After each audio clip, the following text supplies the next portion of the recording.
and the Dodgers have won! The Dodgers win! And they are moving on to the NLCS in a most improbable finish. Pandemonium at Dodger Stadium.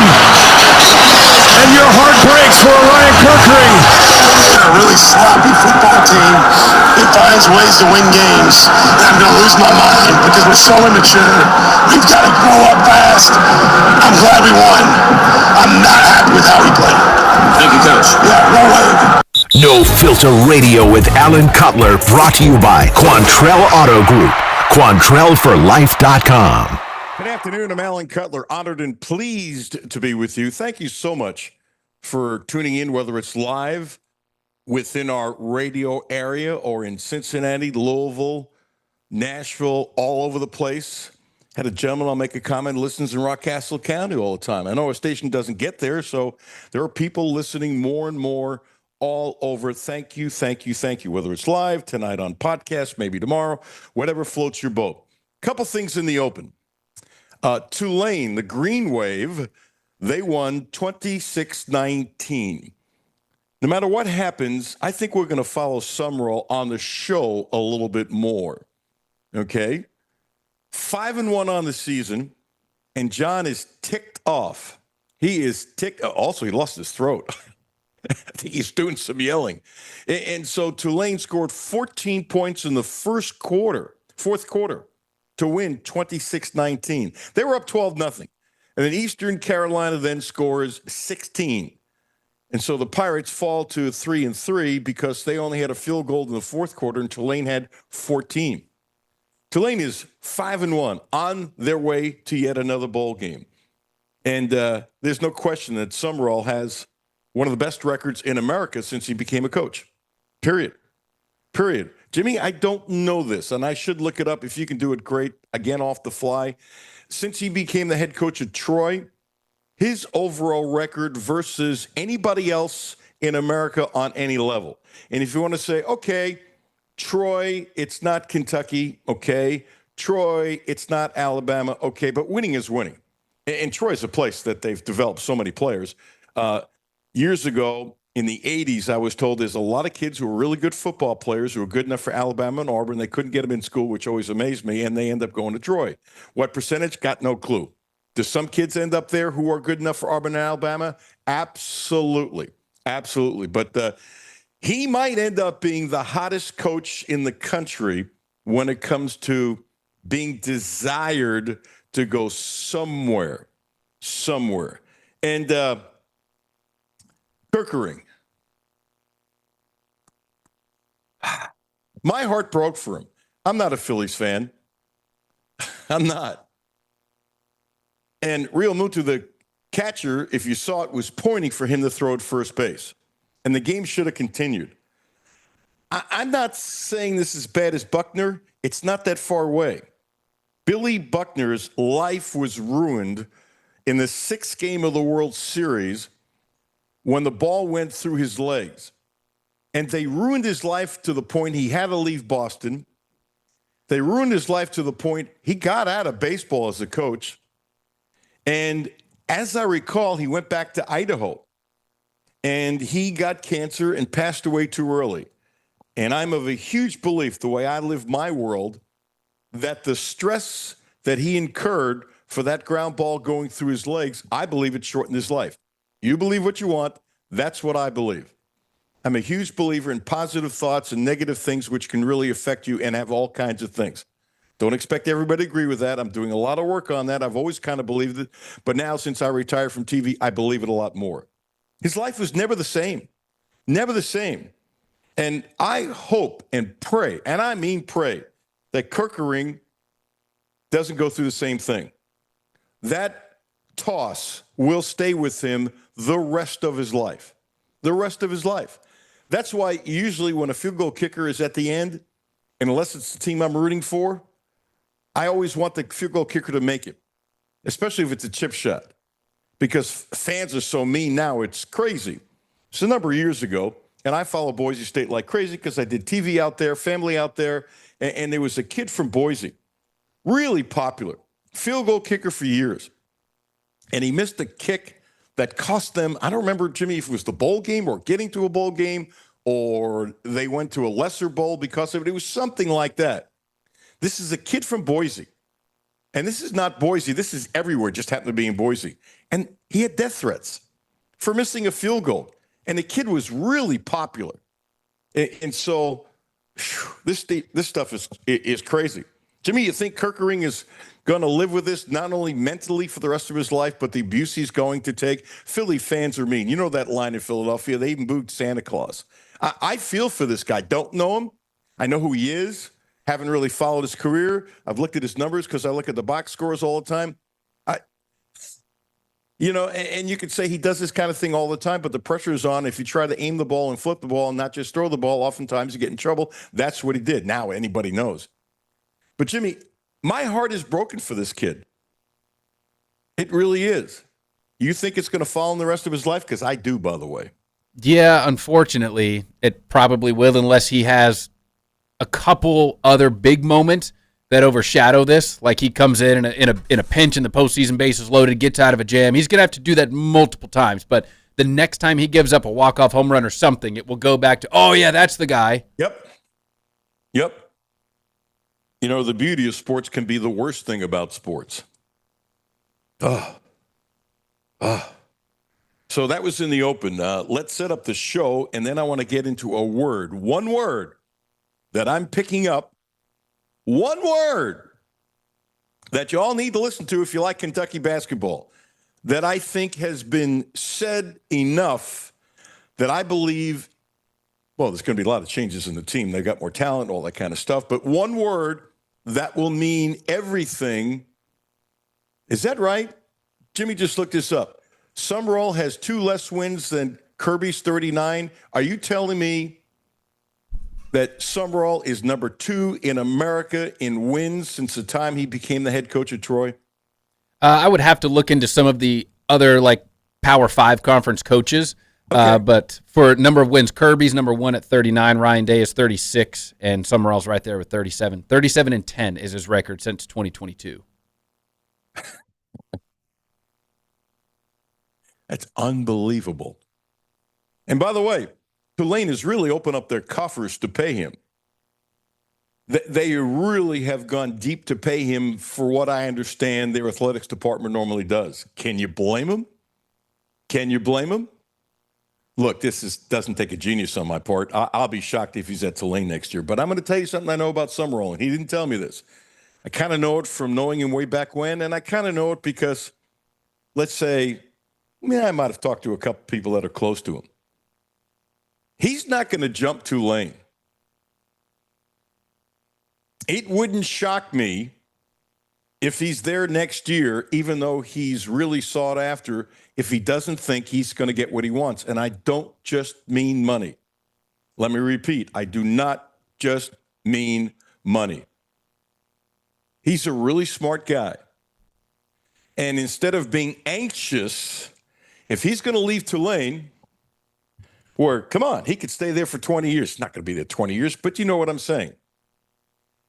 If he's going to leave Tulane, it'll be in a situation not necessarily like in Alabama or something like that or something on that level.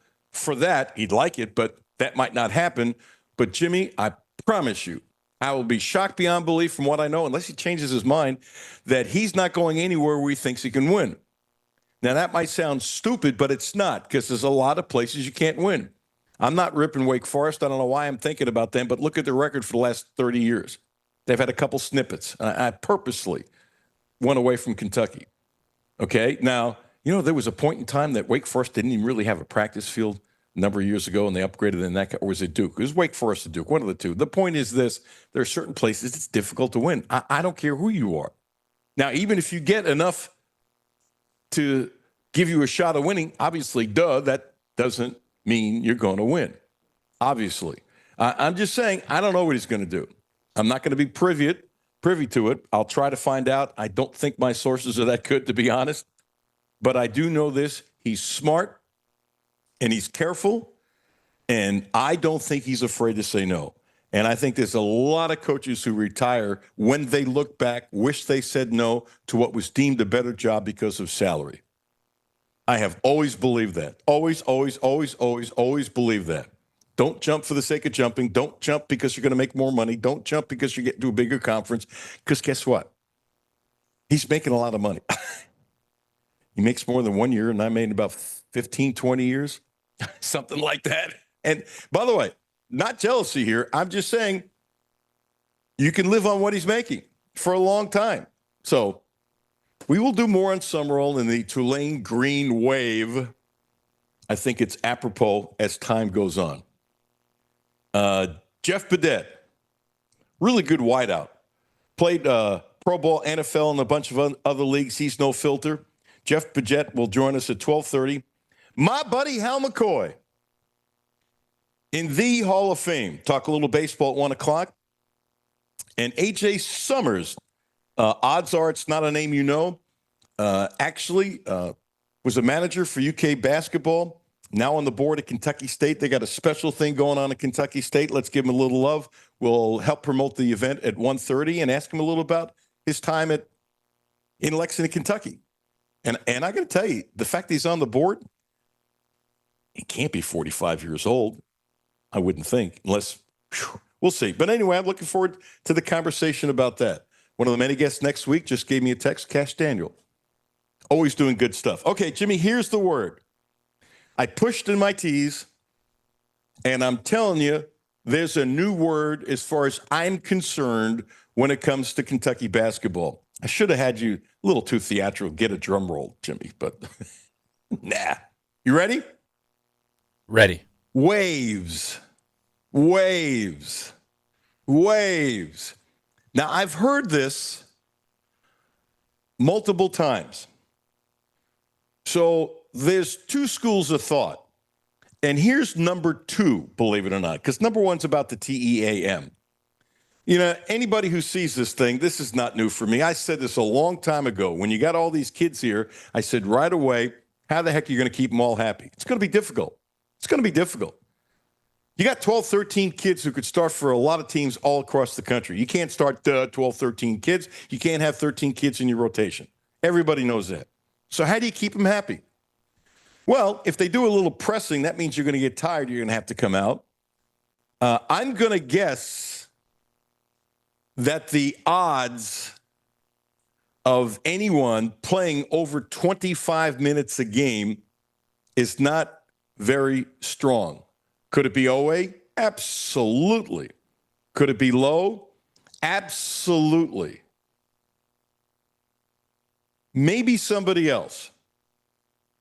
I don't think anybody's going to average over 30 minutes a game. Waves. Now, Pope is doing something that's really, really smart. How many times have you heard? You've heard about Kentucky basketball, and if you followed basketball, this happens all across the country. Somebody gets hurt. Somebody else comes in. Somebody then gets in foul trouble. Somebody else comes in, and you hear a coach afterwards, and come on, it's not like I've heard this a million times, but I've heard this a lot. You hear a coach afterwards say, we had to do a combination. We're not used to playing, so therefore it was a little difficult, and these guys are going to have to get used to playing against each other. Jimmy, you've heard that, right? You got guys. Guess what? Two guys get hurt. Now he's a starting point guard. Now somebody else gets in foul trouble. Now somebody else comes in. Now the number 9 guy has to play more because maybe somebody's having a bad night, and all of a sudden these guys aren't used to playing each other. Jimmy, I know you've heard this many times, yes? Oh, yeah. Happens quite a bit. Here's what Kentucky's doing that... See, here's my problem with what I'm going to say. I don't know how many coaches have done this. And I don't want to say, gee, Mark is the only one who's ever done this. I don't know it. I'm just going to say this is brilliant on Pope's part. Right now, who knows what they have in their heads and who knows what they're doing in their private meetings with the coaches that they meet all the time. Am I going to guess they've talked about a starting lineup? Absolutely. Would I be shocked if they're not? Absolutely. But this is what they're doing. They're changing their combinations all the time. They have some of their best players on opposite sides all the time, so they go against each other because Pope and the staff wants the best players to go against each other. So whoever ends up being the starting 5, and everybody can have their own opinion. I've got mine. It's all good. You've got yours. It's all good. We'll see how it shakes out. Who's ever going to be the starting 5 You don't know who the blue team is, and you don't know how the white team is. I think it's really smart. I think it's really smart, especially if you do some pressing. And I'm going to guess the obvious, which is what I have been saying. You are going to see this year's Kentucky Wildcat basketball team play the way Pope really wanted last year. Not a shot against last year's kids, who I thought they were tremendous. And I still say, and will always say, had everybody been healthy, Robinson with his wrist, right? And Butler with his shoulder. And going blank. The kid who hurt his foot right away now in Cincinnati. Oh, senior moment. Who's going to move the ball up court very, very quickly. Those three guys were healthy. Wouldn't surprise me had they beaten Tennessee and gone far in the NCAA tournament. I'm never going to say they win the national championship. No, but they got that far with three serious injuries, the way I look at it. And you know what? It's really good. Everybody's got injuries. You got to deal with it. Bob Huggins probably won a national championship at UC if Martin, his best player, wasn't he picked first in the NBA draft? I think so. If he didn't rip his knee, you never know, but he was the overwhelming favorite to win. Kriisa. Thank you, Jimmy. Kirk Kriisa. How soon they forget, right? If all those guys were healthy, the heck am I going to do without you? If you leave me for a better job, one, I'll be happy for you, Jimmy. I have to be honest. And two, I'm going to be really mad at you. Is that fair? That's fair. And you notice I said happy first because I think the world of you. But I'm also being no filter on you, Jimmy. You're smiling. So you know where I'm coming from, and you respect that, but it's true. And one is stronger than two. You do already know that, right? Yes. Yes. It's all good. Come on. What was it? 3.5 seconds, whether the heck it was that Pope wanted to get the ball across the midcourt line. I am fascinated to see how that plays out this year. Fascinated. And I stand by this. I think the shooting percentage is going to be better because they're going to get the ball across the midcourt line so much faster. Why is it Amazon always seems to deliver at my house when I'm on the show and my wife's not here? And thank goodness we have a really good neighborhood. I just think you're going to see Kentucky basketball, what Pope wanted to do last year. And what Pope did was smart based upon the talent he has. Here's the word: waves, waves, waves, waves, waves. They're going to come at you in waves. I could easily see him substituting three guys at a time all the time. Easily, by the way, easily.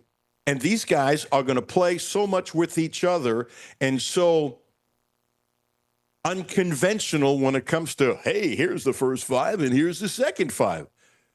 I guess it's unconventional. If I were to take a guess, most teams don't break it up the way he's doing. Now, here will be fascinating. This will be fascinating to me. When they play Purdue, not that far away. Oh, my gosh, it's almost here. You got Madness tomorrow. And Purdue's almost here. It's crazy. 2 weeks from tonight. Yeah. On my birthday.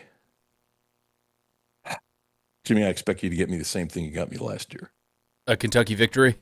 Oh, no. I thought I can. No, I'll hand deliver that for you. Yeah, see, that's going to be fascinating if he breaks out the starting lineup against Purdue. Really. Now, you might not know it, and I might not know it, and we might not know it, but time will tell if that ends up being the starting five. I'm going to guess he will, because it makes sense at that point to have a starting five. He could change it, wouldn't surprise me based upon matchups, but there'll be enough time of these guys with all these practices playing against each other the way they play against each other. I absolutely see that happening. Absolutely unequivocally see that happening. I'm excited. I was excited last year. I'm ridiculously excited this year. Even more so. Honestly, even more so. Where did I see this? I think it was something on the UK Sports Network, giving them credit. Have you heard what Malachi can eat? I don't think so. You're going to be jealous. First of all, he's skinny. He's getting thicker, but he's skinny. They claim he can sit down and eat 40 chicken McNuggets and 2 Sprites at Mickey D's. Jimmy, 40. 40. That's a lot. He's a big man. He's a big man. I mean, I think that's crazy. I've been sitting on this note all weekend. I don't know why I haven't used it. I don't think he'll mind me saying this. I get a lot of text messages when somebody sends me something and it could be something for the show and I just don't do. And then there's sometimes where I'll ask permission. Hey, you sent me this. Are you okay if I say this? This is just when something's this positive. It's nobody's ever told me no when I've asked. I was curious about Travis Perry. Travis had done the show a number of times before he went to Kentucky. His dad, Ryan, state championship winning coach, has done the show. He did the show, I think, 2, maybe 3 times. It's a really lovely family. And so I just sent him a text. Hey, I'm just curious. How's Travis doing? I'm rooting for him. Hope he's well. And he said this: thanks, Alan. Really appreciate it. He's liking it down there and feels very good about where he's at right now. The support means a ton, man. Exclamation point. See, I don't care the kid went to Ole Miss. You like a kid, you like a kid, right? Ike's a great kid. And he wasn't going to play this year. Oh, my gosh. Oh, my gosh. I just got a text from Dr. John Wong, my buddy who's joining me next week, my partner in my book, Cut to the Chase, that you guys are still buying and reading. I don't believe this. All right, Jimmy, we're going to do a challenge. He texted me, and I'm not asking permission to use this. He said he can eat 40 McNuggets. Jimmy, how many McNuggets could you eat? I was trying to think. I could probably crush 40. I think so. Seriously? I don't know if I'd want to.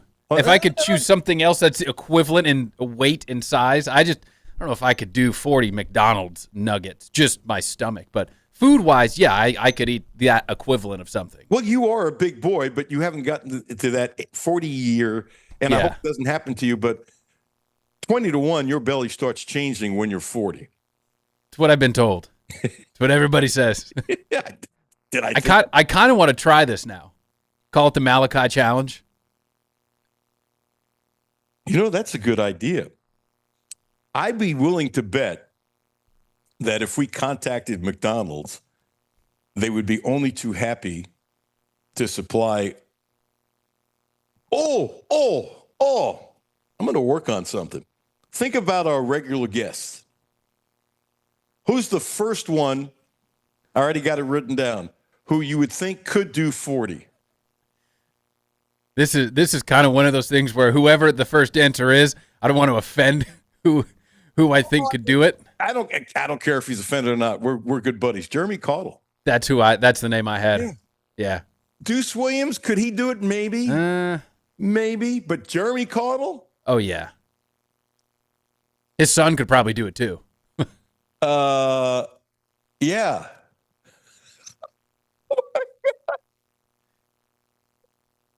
I can't say the person's name. I'm very fortunate as this thing has gone on. I have just through the course of time, and it's getting bigger, and I appreciate it. God, this cracked me up. One of my deep throats just texted me. This person thinks Caudle can do 60. You know what? I'm going to work on this. I'm serious now. I'm going to ask a couple of the guys, and if they're into it, somebody at LM Communications deals with McDonald's, and I bet they won't be only too happy to do this. Now, you know what's going to happen. If I don't invite Sean Woods, he's going to be ticked off. I know how Sean is. I know how. Although, you know what? I shouldn't invite him, and I'll tell you why. He's done a great job losing weight for his health. Seriously, now we've talked about it on the air. This makes me want to DoorDash some nuggets here. They've got a 40-piece nugget meal. Do they really? Yeah. I had no idea. I might try that this weekend. And by the way, to that deep throat who just gave me another funny text, there's no way, Jeremy, you'll find out that it's you because there are other people that are deep throats that also text me. So I think you're safe. You know, it's funny. with my big mouth, keeping my big mouth shut has helped me so much through my career. It's amazing. I don't think anybody gets that. I think you do because you've been around me for 3 years, right? Isn't that usually how it goes? Yeah. Do we have time to play a minute and a half clip before we go to Jeff Bidet? I really like this clip. Yeah. Let's go to and got to give credit to UK Sports Network. So they did a thing. You know, they have access that we're never going to have. I'm not complaining. I'm just saying it. So if we take some of their stuff, got to give them credit. More power. God bless. More power to them. So they asked, and this was good. Whoever's idea this was at the UK Sports Network. So you're getting all kinds of plugs because if it's good, it's good. So you're going to hear Reese, Johnson, Chandler, and Lowe. Okay? And most of you will recognize their voices anyway. But just in case, you're going to hear Reese, Johnson, Chandler, and Lowe. And the question was, it was a simple question, but I got to tell you, some of these answers were really good. Why in the world did you pick the numbers that you picked to wear? It's I thought, fascinating is too strong, but I thought it was really cool because there's some insight into these young people. Here it is. My number's 33, so my number used to be 34, and I shoot threes, so I kind of just wanted to change it to 33. I feel like it feels cool with my name with the 2 E's. My jersey number is number 2. I've really had that jersey my whole life. At my house where my mom and dad live, I have all my jerseys from my childhood sports teams on my walls in my room, and the majority of them are number 2. So, it was my first number, so I hope that I can keep it for as long as I can. I wear number 5 because my dad was number 5 in college. He didn't play basketball, he played volleyball. He's number 5, and he's always been my role model growing up, my hero. So it's been my number, my little brother's number, our family's number ever since I can remember. I wear number 15, and I chose this number because my godfather, John Lucas, actually wore it when he played. He was the number 1 pick in the NBA draft. He played many years in NBA and also coached many years in NBA. So growing up watching him, he passed that 15 on down to me. Really good stuff. You know, when I first found out that Lowe's godfather was John Lucas, Jimmy, I don't know if you remember, I went gaga on the air. John Lucas was considered just as good of a tennis player. And John Lucas he is big-time guard, and he had that serious drug problem. And not only did he clean up, he has helped out so many people, not just basketball player, so many people. It's off the charts. He's a wonderful human being. And I've always wondered if he was offered head coaching jobs in the NBA. I don't know this. I assume this and turned it down because he has changed the lives of so many athletes and other people who had serious drug problems. And so you're talking about if Lowe, his godfather is Lucas. Whew. John Lucas is a great, great, great, great, great man. Jimmy, I'm so old, I saw him play in college. He was that good. There was a reason why he was picked like that. And I remember there were some stories back in the day that he picked tennis. He would have been, one of the great African-American tennis players of all time. And he loved playing tennis, but he loved basketball more. Jeff Bidet, coming up next. Let me know if Jeff's in the hopper. He is. Jeff, hang on. And Jeff, you might be interested in this, the XC60, the Volvo. My wife loves it. We've had it for a couple weeks. And Jimmy, you know how many times I've been allowed to drive my wife's car? 0. Bingo. Yeah. She's happy to show for me, by the way, which I'm good with. But the over and under is I'll drive it within the first month. And I don't usually drive Judy's car very much anyway. But it's kind of like, no, I'll take you anywhere you want to go. She loves this car. It's a hybrid. And you know what? She hasn't used a drop of gas yet. Literally. It's pretty interesting. You save a lot of money that way. XC60 Volvo, we got it from Quantrill, the third vehicle we've gotten from Quantrill. It's a special car. Hey, and don't forget about 0% interest for the Outback, the Subaru. Wonderful car for 36 months. And if you want to spread it out to 72 months, 1.9%. What a deal. Hey, drive in. I'm telling you, because when you get treated like this, it's worth a drive. From Danville, Cincinnati, Louisville, doesn't matter. Come on in and check out the Quantrill family of dealerships, the right place to get your next Subaru, and they promise to get you the best in sales, service, and no gimmicks. Jeff Bedette coming up next. Going to be fun talking with Jeff. Alan Cutler, 1300 AM, 92.5 FM. No Filter Radio with Alan Cutler, brought to you by Quantrell Auto Group. QuantrellForLife.com. Hi, this is Alan Cutler. Have a no filter comment? Hit the text line, 859-381-1313. 859-381-1313. Hi, this is Alan Cutler. The Quantrell Auto Group has a great deal for this month. Subaru. The Outback is special, so check this out. 0%. That's right, 0% interest for 36 months. And if you want to spread it out to 72 months, 1.9%. What a deal. 0% interest for 36 months. Don't forget, the Quattro family of dealerships is the right place to get your next Subaru, and they promise you the best in sales, service, and no gimmicks. Houchins Insurance Group is proud to partner with Auto Owners Insurance, a company that provides opportunity for independent agents to make insurance simple for their clients, offering risk management services that range from a renter's policy for your college student to home and auto coverage for your entire family. Houchins Insurance Group assures you that nobody works harder to keep you protected from life's uncertainties. Reach out to AJ Boss or Zach Bennett at 859-263-2771 to see if Auto Owners Insurance makes sense for you. I'm Kathy Binkaman. Over the holiday, there was an attempted fraud attack. My personal banker, Mary Rose, and I networked together, and the first thing that I thought of was I have to text her. And it was just within the next few minutes, there was an entire team that came together collectively. And that's just not the type of service that you typically get from your bank. That's Kathy's story. Now let's get to work on yours. Republic Bank. Time to thrive. Member FDIC.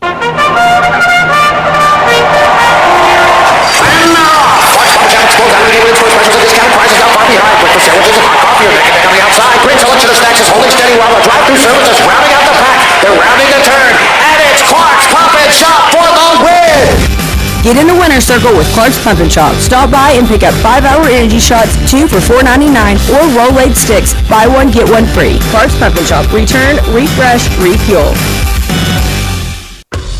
Back to No Filter Radio with Alan Cutler. Podcasts on Apple, Spotify, and Google, Monday through Friday. Something. Anybody who catches over 100 balls in college is special. It's 100 balls. It's a lot of balls. Jimmy, how many did you catch in college? A handful. I think 7 or 8. I think. Hey, that's good. More than I did. So let's put it this way. Wonderful receiver for Kentucky. Finished his career at Oklahoma. Has played in a number of different teams in a number of different leagues. And I say this to everyone who's done with a bunch of teams. I hope you got your jerseys because, look what's in your background. Oh, that's really, oh, man. Come on, man. You know I had to keep the jerseys. Not everybody I got does. all of them. So Hart, the assistant at UK basketball coach, he played in a lot of teams and all that kind of stuff. And I asked him if he had his jerseys. And did he have like 10, 12 jerseys? He kept on getting picked up because he was like a nice extra guard, but a really good dude. And if you're a good dude, you don't get picked up. He had a college career at Syracuse. He was a stud, and he said at home in California, in his house, he's got everything on the wall. Jeff, anybody watching on YouTube, that is a great, that's got to be your man cave, right? Yeah, man. Shout out to my interior designers. When I was renovating this house, this was number one on my list of having, having something like this. So it's calling me. We just lost the picture. I'm sorry. Somebody was calling me. I don't even know who was calling me. All good. Is it back? I try to. I can hear you. We can live this way. It's just much better on Zoom because you can watch the reaction up and back. No, we need. Okay, there we go. We're back. We're back. Bingo. Yeah. So like I said, my interior designer. When I was renovating the house, this was number one on my list that I wanted to kind of have like a trophy room. So like I said, I got all my jerseys over there. Got my bowl game rings. I got high school stuff on the wall as well. Medals, football that I got from different teams that I played on. So yeah, this was kind of high on my list. This is something that I really wanted in my house. I think it's great. Are you done with pro football? You've been all over. You made the Vikings as an undrafted, and you bounced around to a bunch of different leagues. But you're still a little younger than me, thank goodness for you. But you're not a spring chicken anymore. Are you done, or what are you doing? Yeah, so it's funny you ask that because I'm still very active. I guess you could say I'm a full-time basketball player now. So I like to play basketball to stay in shape and stuff like that. So I'm 31. I still feel like I move around like I'm 25. I did retire last May, but I did see the UFL have the Orlando team, which is where I live in Orlando. So if that opportunity presents itself where I can play for the home team, I would do that. But if not, I'm happy to not be playing no more, playing football no more. So it's kind of like yes and no in a sense. I got you. Well, if they don't give you a tryout, being a hometown guy, they're crazy. Right. And That'd be crazy, right? I think they're crazy. But here's the other thing, and I'm trying to get Mike Rapoli on the air because he said Derby favorites that haven't worked out. He's a billionaire from drinks and stuff like that, soft drinks. But this time with all the spring leagues, I think it looks like on paper anyway, from what I've read, they really have money to back them up. Because some of these spring leagues might have made it if there were more money. And oh yeah, for sure. And you know this because you've been around the block now. Yeah, I played in the free spring leagues. Did you ever not get a check sometimes? Nah, I didn't. USFL was kind of that whole experience was kind of shaky when I played in USFL back in 2022. I got my check, but we had to wait a little bit. We ended up eventually getting paid, but it was a little time where like things was kind of iffy there in a sense. But XFL 2020 and the XFL 2023, we didn't have no problems. I actually worked for a radio station in Aztec, New Mexico. Had one stoplight. Oh wow! Literally one stoplight, and there was a time where I saw the guy who ran the place literally walk very fast to go downtown, walk very fast to cash his check because they weren't cashing. And I knew a gal at a bank in Farmington, the big city, which is still a very small city, and I used to get it cashed there. I didn't work there very long. The place kind of it was sold, and they weren't making any money. So these things happen. And Rob Locke told me a story years and years ago. He's playing in Europe, and one of the teams he played for, they just stopped paying people. Oh wow! Yeah, see, that's crazy right there. I would have went home. Yeah, it's professional. Okay, so as you look, Jeff Badette, former UK wideout, at Kentucky, what's your take on Kentucky? What's your take about what the problem is? What's your take as to how good you think they can be and should be? Just you're no filter.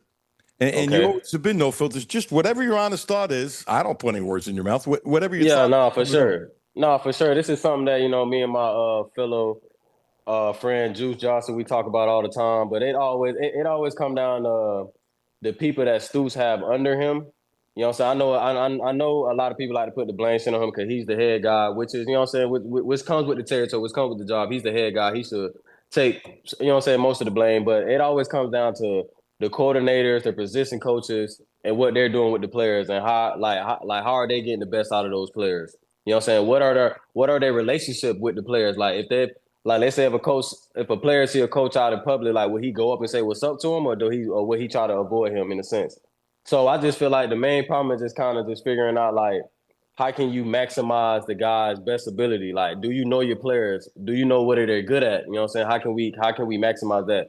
So when I watch games, it just seemed like we just out of whack. It just seems like the coaches don't know the players. It just seems like people not putting in the time to really hone in on their crafts and fundamentals. It just looked like the game is just being hard on the players. That's pretty much I can say like the top thing for me, just, you know what I'm saying, outside looking in as a fan now. You know what I'm saying? I was a player before, but I'm looking at it from a fan perspective now of the game. And like I said, it's just so much that we can talk about that ties into like what the problem is. I don't think it's just one, you know what I'm saying, one thing. It never is one thing. It's usually a combination of things. Right. Guys like you, and Stoops does this, but guys like you would be invaluable, plus a free ticket to Lexington, Kentucky, to bring in guys like you to talk to the team. And he does bring in speakers, and every coach does that now. But I don't think you could have too many of them, not every day, but, once a week on a Wednesday or something before it's really serious. You got your game plan and that kind of thing. But for 10 or 15 minutes, just to talk to the team about your experiences and how valuable, college is, and boom, it's over really quick. So give it everything you have. The kind of things that a lot of guys like you could do. You can't have too many guys. I'll take it a step forward. what I would love to do is just like these. We already had 2 bye weeks, so they had already passed. What I would have loved is Coach Stoops bringing me and Juice in and working with the receivers. Like we can talk all we want, but these are grown men at the end of the day. You know what I'm saying? We can go in there and tell them what Kentucky all about and something. But the difference between them and us was they're getting paid now, so we can sit there and say whatever we want to say to these guys. But at the end of the day, their checks is finna come in. You know what I'm saying? And be cleared. I would much rather get on the field with these guys. I would much rather see. You know what I'm saying? I would just much rather be hands on rather than me just coming in and then explaining them what the you know what I'm saying with the culture and stuff like that. Because again, these are grown men at the end of the day. I know Coach Stu's bringing in. I know how it was when I was there. Like I love the people that he brought in to speak with us. But at the end of the day, it went down to like, all right, these guys are gone. What am I doing now with my time? You know what I'm saying? What am I like?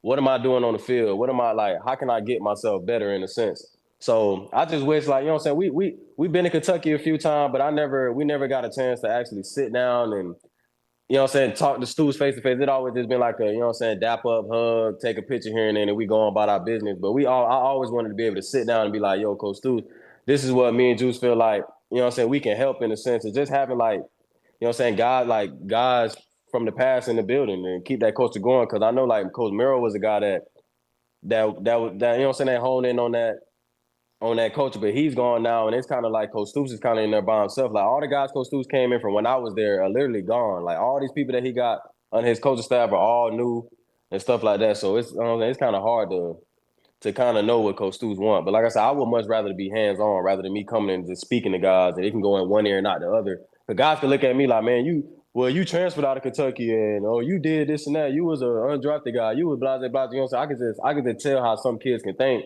Versus like if Randall Cobb would come in and maybe, you know what I'm saying, guys would probably have more respect for him because of what person he is, which is, you know what I'm saying, which makes sense in a sense. But like I said, I would just much rather be hands-on rather than speak. Does that make sense? Makes sense. Let me throw 2 things at you. Having Randall Cobb do what you're suggesting and talking to the team is great. But you know what? Having you and Juice together, talking to the team and working with wideouts. And working with, yes. Is also great. Right. Okay, Jeff, now I want the truth now. You're going to tell me the truth, the whole truth, but nothing but the truth? He put you right in. Jeff, we're not in court because I don't want to be in court. Hey, but I gotta keep it real though, man. I want to keep it real. I want to keep it real with you. I haven't talked to you forever, but I knew this was going to work. You just got to feel stuff. Knew it was work. Okay, I want the truth, and I'm gonna give you an out as I do it. I had Derek Johnson on the show the other day, and you know Derek. It's before Derek Johnson. Yeah, defensive lineman. Oh, okay, yeah. I'm sorry. Yes. So I've been friends with the family forever. Dennis and I argue that I put him on TV when he was in 2nd grade. I say 4th grade because he was playing varsity. Was it 5th grade or something like that? But I've known the family forever. I was very close with his dad, but all that. But I want to tell you where it's coming from. He told me something I've never heard before. Now, he was the strongest guy on the team, but he was short. Okay, I'm going to get into your short in a second. You ain't getting off the hook, Jeff. Have you ever heard of anybody doing this? He cut up knee pads and put it in his shoes. To make them taller? Yes.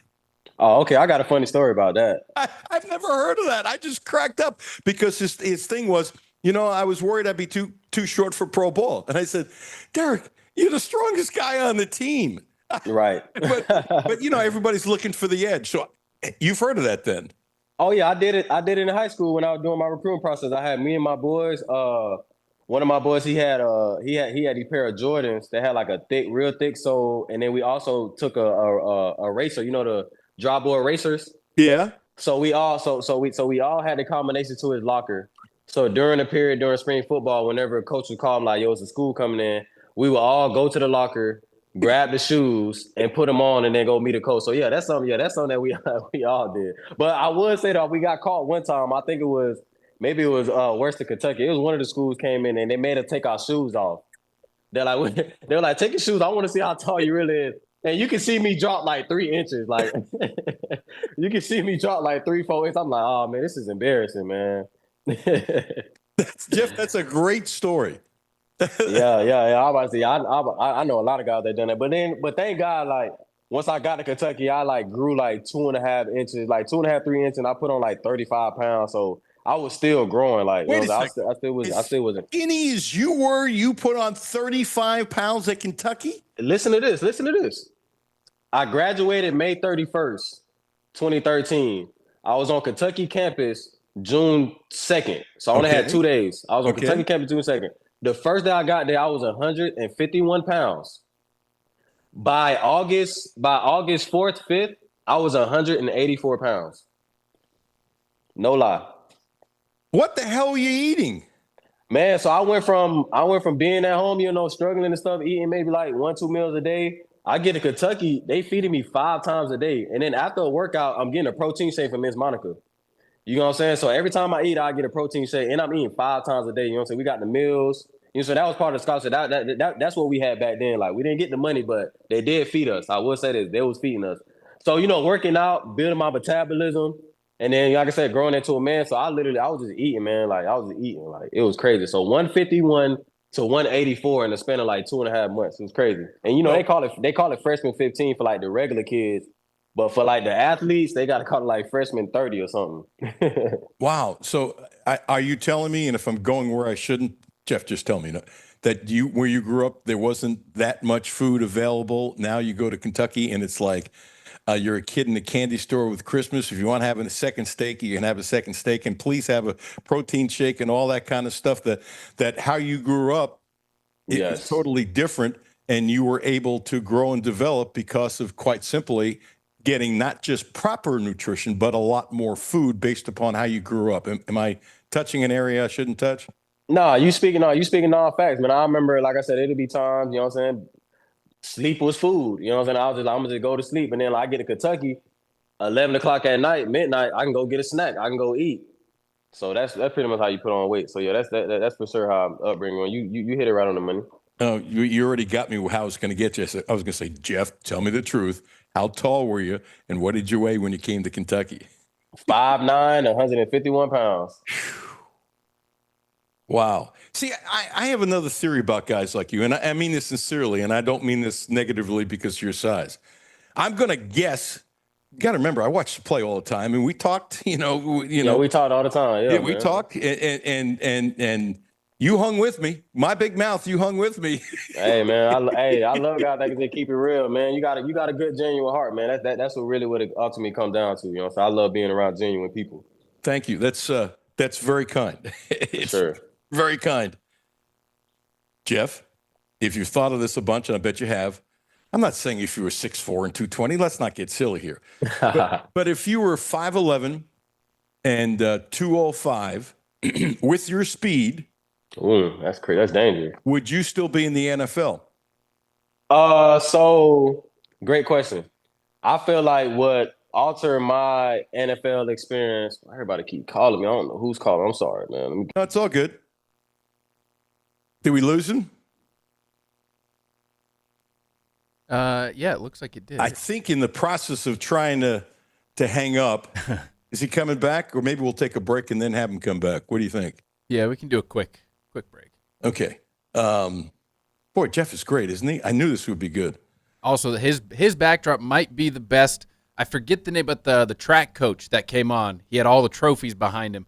That might be the only one that's beat it. Oh, no. The track coach is one more. Major League pitcher. Walker Buehler. Yeah, Walker Buehler. Yeah. Those were probably the 3 best we've had. Yeah, absolutely. And I'm not saying... I'm so sorry. I'm back. You guys see me? We got you now. I'm so sorry. It won't happen again. No, it's all good. So what we were saying is that I've been doing the show almost 3 years, okay? Coming out of TV retirement to do it. There have been 3 backdrops that have been really, really special. You were one of them. Hey. You are, truth, but you're not going to be number 1. And when I tell you who's... no, that's fine. I bet you're going to agree with me. I don't know if you know who Walker Buehler is. Walker Buehler. Major league pitcher, local kid from Henry Clay. Okay. And for about the first 5 years, he had, I think, if I recall, if not number 1, it was in the top 3, best winning percentage during that time in baseball. And he's ripped his arm so many times. He had a bad year this year, got released by Boston. But the year before, when the Dodgers won the World Series, he's a starter. And he just had Tommy John, who was coming back, but he still wasn't 100%. He got the last out in the World Series. Whoa. Plus, he's a great kid. He I thought was number one. Jimmy, who did we just say was also up? The track coach for UK. Oh, yeah. Coach Florell? Or is it a current track coach now or the track coach back then? Current track coach. Oh, current. Okay. Yeah. Yeah. And you, the three best backgrounds that I can recall. Lonnie Green. Man.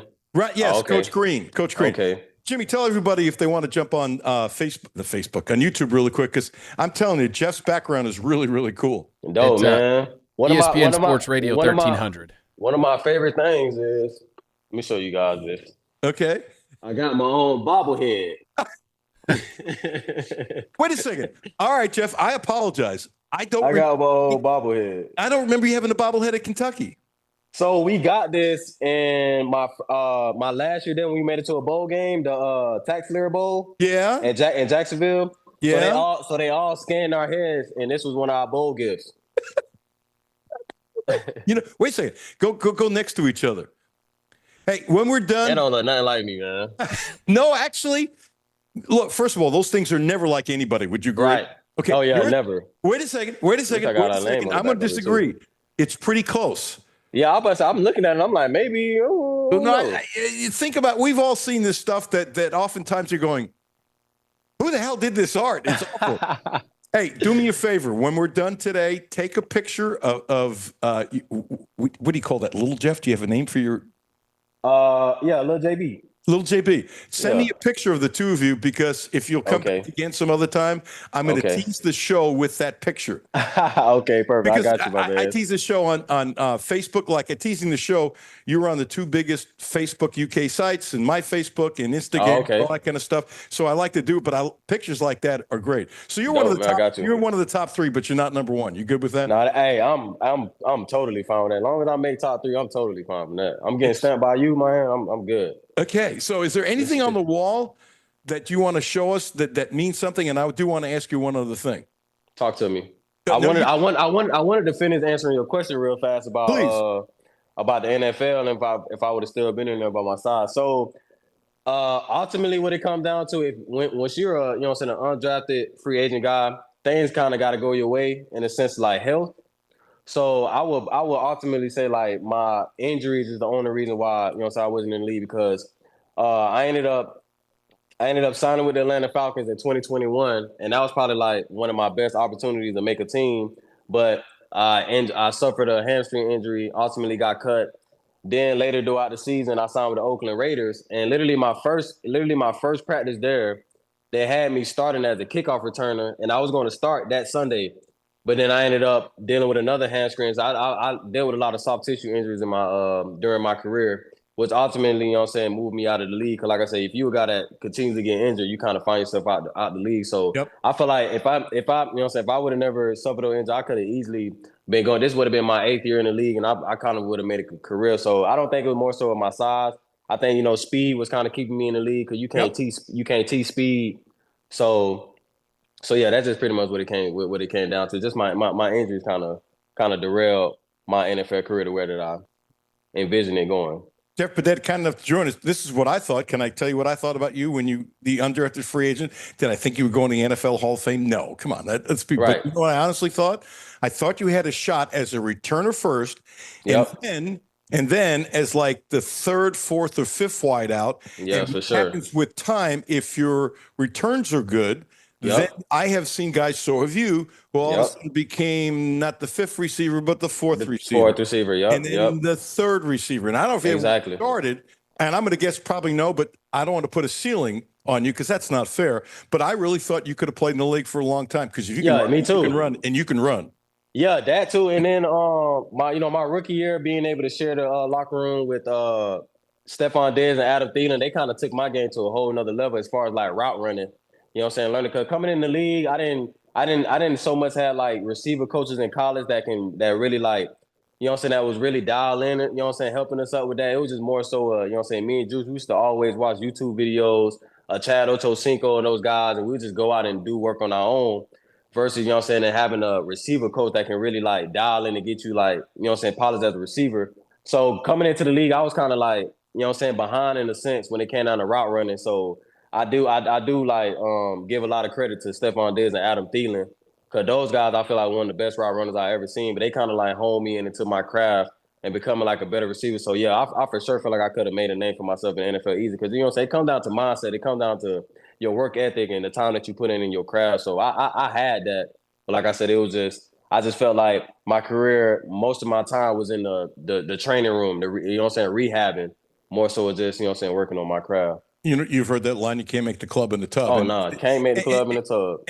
And let's be real, if you were like ability is the best ability. If you were a second, you know this, but if you were a second round draft choice, easy. Oh yeah, that would have got those soft injuries. They would have had patience with you. Without a doubt. They have patience if there isn't a lot of money they are into for a player. Yeah, I had to.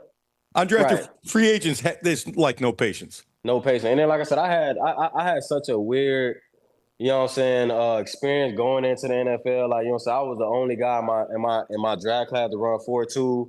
The only guy to run 4.2 and not get drafted. I remember me and my agent were looking that up. I was like one of the first guys. Hold it. Yeah, I was like one of the first guys to run 4.2 to never. You ran a 4.2 legit? Seriously? Yeah, let me show you something. Hold on, give me a second. Watch this. Okay. I got something to show you, man. Okay. Jeff, I believe you. And I always remembered you as like kind of a blur. You know what I'm saying by blurred? Yeah. So I went 3 years in Kentucky without losing a race. Like after I broke my leg and came back from that. So after I ran my 4.27, I got a chain made 4.27. I'm supposed to be wearing it right now, but I took a shower. So I got it. So after I ran my 4.27, I got a chain, man, with 4.27 on it. Jimmy, you agree with me? That's a beautiful chain. Yes, it is. Any of us that could run a 4.27 would have that and never take it off also. Man, right. Yeah, so like I said, I had such a weird experience, you know what I'm saying, going into the draft. And then also too, I got lucky at Oklahoma when Baker, you know, I came out the same year Baker came out, and Baker had 4 workouts, and it was with the 4 top teams that had the picks in that draft. I can't remember. I know obviously it was the Browns, it was the Jets. I can't remember. I remember working out. I remember working out for the top 4 teams with Baker, and I just remember in those workouts, they literally just wanted to see him just throw deep balls. Like literally every workout was like post, go balls, like just deep routes. And I remember all 4 workouts, I went 100%. I ain't miss. I didn't drop no pass. I'm balling. So just doing that, I'm thinking like, man, I ran 4.2. I did this. I worked down in front of these teams, man. They see what I can do. I'm catching everything done. So I'm like, man, bet like I'm finna get drafted. You know what I'm saying? But ultimately, I don't know what went on during that process, and ultimately just going undrafted. So like you said, I just kind of had to was hoping that everything would work in my favor as far as you know what I'm saying, staying healthy, but it didn't work out that way. But you know what I'm saying, you know what I'm saying, you learn through the process. I was still able to be in those locker rooms and build a great relationship with teammates, you know, guys that I still talk to today. So, you know what I'm saying, it's some light down the tunnel. You do a podcast. Give yourself a really good plug for what you're doing and how anybody can follow you on Twitter and anything you're doing. Give yourself a great plug. A plug so good your mother would like it. Hey, man, yeah, we got our podcast called The Juice Boys, me and my brother, Garrett Juice Johnson. It's an athlete-driven type of podcast with Blue Chips Media. And all we pretty much are doing is they're trying to give you the athlete mindset, you know what I'm saying, athlete perspective on what's going on in today's sports. Also, like I said, we're fans at the end of the day, but we do tie in, like I said, the athlete mindset. We give you behind the scoop, so our time at Kentucky. And pretty much they try to give you a sense of what goes on in the athlete's mind. So again, it's Juice Boys. You can see us on YouTube, Spotify. We on Twitter, Instagram, TikTok. It's literally my name on all platforms. Just jump with that. You can find me real easy. Again, shout out to the Juice Boys. Shout out to my boy Juice too. Shout out to Juice as well. He also was a real good guy with me and talking stuff like that. Hey, Juice is a guy that I really wish can get way more credit than he deserved. You talk about me with my 100 catches. Juice finished Kentucky, I think, top 4 in catches and yards. Juice had over 150 catches, over 2,000 receiving yards at Kentucky. He's a guy that I feel like he should get way more love than he's been getting. So shout out to Juice, man. Hey, promise me you'll come back maybe in a couple weeks. We'll just talk football or whatever. Please hit me up, man. I love this, bro. You know I love you, man. This was great. This was my pleasure and.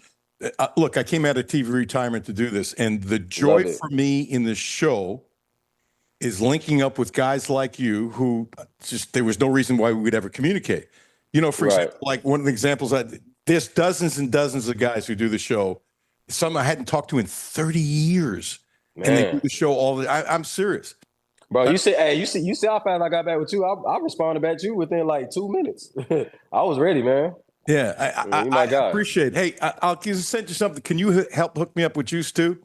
Oh, that's easy. Okay. I told you so I was coming on right before I hopped on. I was on the phone with him, and I told him I was hopping on too. So that's easy. Well, if he didn't tell, it's really simple. The ESPN Sports Lexington app will have the show up at 2:30. So dope. So he can hear what you're saying. We got people listening all across the country, whether it's live or podcast. Hey, what a joy! Bless you, Hey, man. thank you, man. Thank Bless you. We're gonna talk. But you ruined my thing. I was really going to get you, and you already admitted you were 151. That was great. Yeah, man.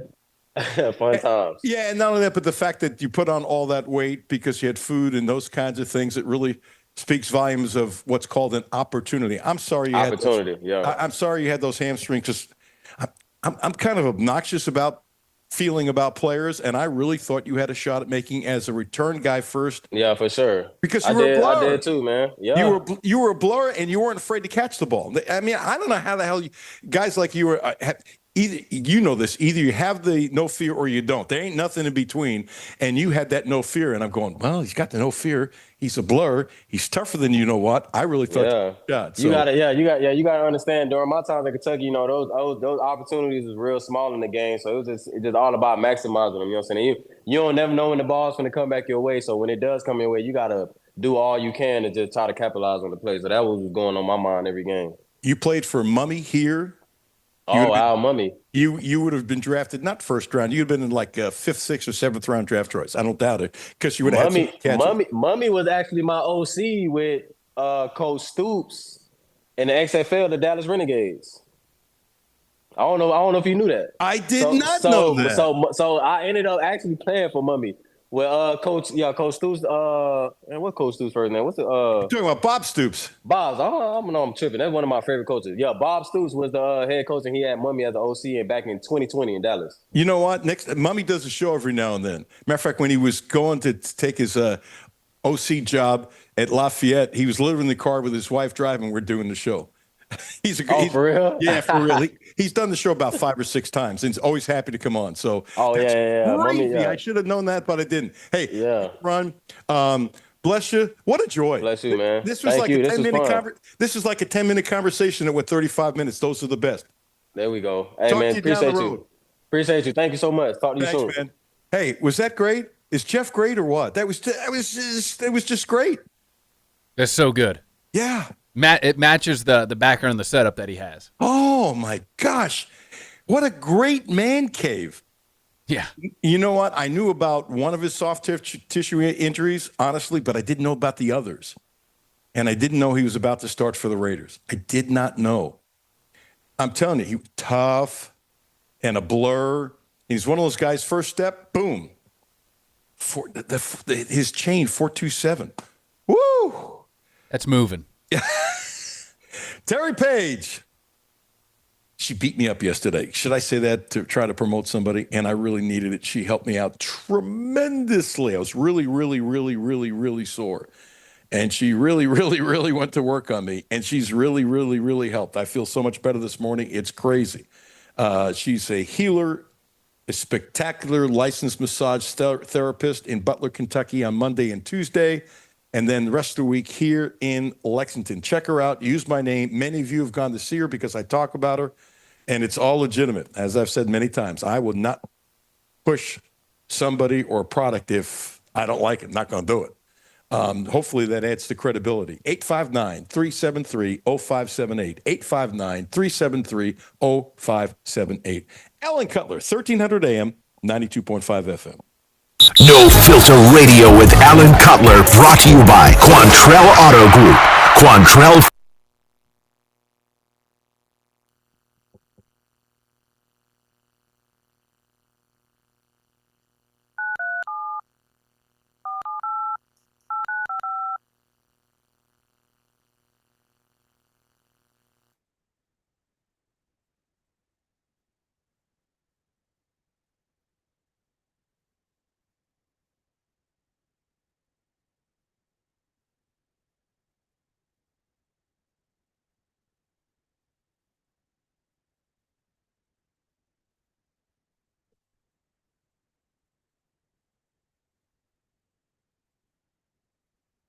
Hi, this is Alan Cutler. The Quantrill Auto Group has a great deal for this month. Subaru. The Outback is special, so check this out. 0%. That's right, 0% interest for 36 months. And if you want to spread it out to 72 months, 1.9%. What a deal. 0% interest for 36 months. Don't forget, the Quantrill family of dealerships is the right place to get your next Subaru, and they promise you the best in sales, service, and no gimmicks. I'm Kathy Binkaman. Over the holiday, there was an attempted fraud attack. My personal banker, Mary Rose, and I networked together, and the first thing that I thought of was I have to text her. And it was just within the next few minutes, there was an entire team that came together collectively. And that's just not the type of service that you typically get from your bank. That's Kathy's story. Now let's get to work on yours. Republic Bank. Time to thrive. Member FDIC. Houchins Insurance Group is proud to partner with Auto Owners Insurance, a company that provides opportunity for independent agents to make insurance simple for their clients, offering risk management services that range from a renter's policy for your college student to home and auto coverage for your entire family. Houchins Insurance Group assures you that nobody works harder to keep you protected from life's uncertainties. Reach out to AJ Boss or Zach Bennett at 859-263-2771 to see if Auto Owners Insurance makes sense for you. W223CV Lexington. ESPN Sports Radio 1392.5. WLXG Lexington. And LM Communications Broadcasting Station. The only no-filter sports show in Kentucky. It's the Alan Cutler Show with award-winning TV sportscaster Alan Cutler. Talking baseball, Klazuski, Campanella, talking baseball. The man and Bobby Fella, the Scooter, the Barber, and the Nuke. Yeah, I didn't want the thumbs up, Jimmy. I wanted you to keep on playing the song. I love that song. It's my favorite sports song. It really is. It has to be the theme music all the time for the one, the only, in Cooperstown, the Hall of Fame. Only he's covered the Reds for over 50 years. Too bad he can't get a steady job. My friend Hal McCoy. Hello, Hal.